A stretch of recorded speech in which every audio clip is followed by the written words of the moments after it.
A man accused of carjacking somebody at a Burgerville drive-thru made his first court appearance today. Yeah, police say that was just the start of this strange crime spree. Jennifer Dowling talked to one of the victims. She's live outside the court with some new information. Jennifer?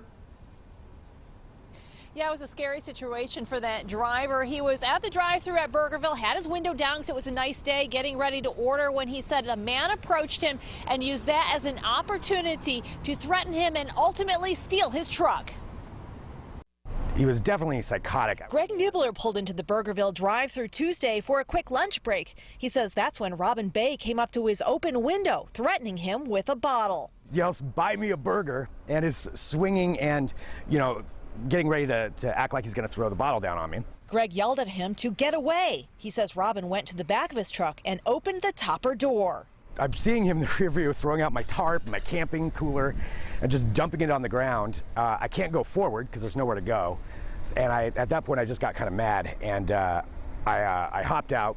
And at that point, he kind of came around the corner, and he was just psychotic. I mean, this guy was off his rocker and charged me, got past me. Greg said Bay jumped into his driver's side door and fled. And I started to reach in to try to pull him out of there, and some voice told me not to do that because if I had leaned over him to try to get the keys, I was completely exposed. Swung the car around trying to hit me, so I had to dive onto the pavement. Police later found the truck blocking a driveway. Some of Greg's belongings missing, including his laptops. Meantime, a witness flagged police down to report that someone who looked like Bay had robbed a pedestrian, taking their cell phone. He was running in between houses and dumping stuff, but they found a whole bunch of other property that wasn't mine. Bay was later arrested on Northeast Gleason. In court, he yawned during his arraignment. I'm glad he's off the streets. I mean, this guy would have done something violent to someone, during the day. There was just, if he'd have been able to continue on, somebody would have got hurt.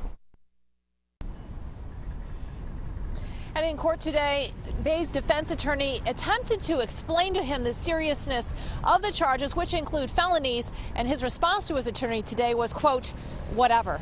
Back to you.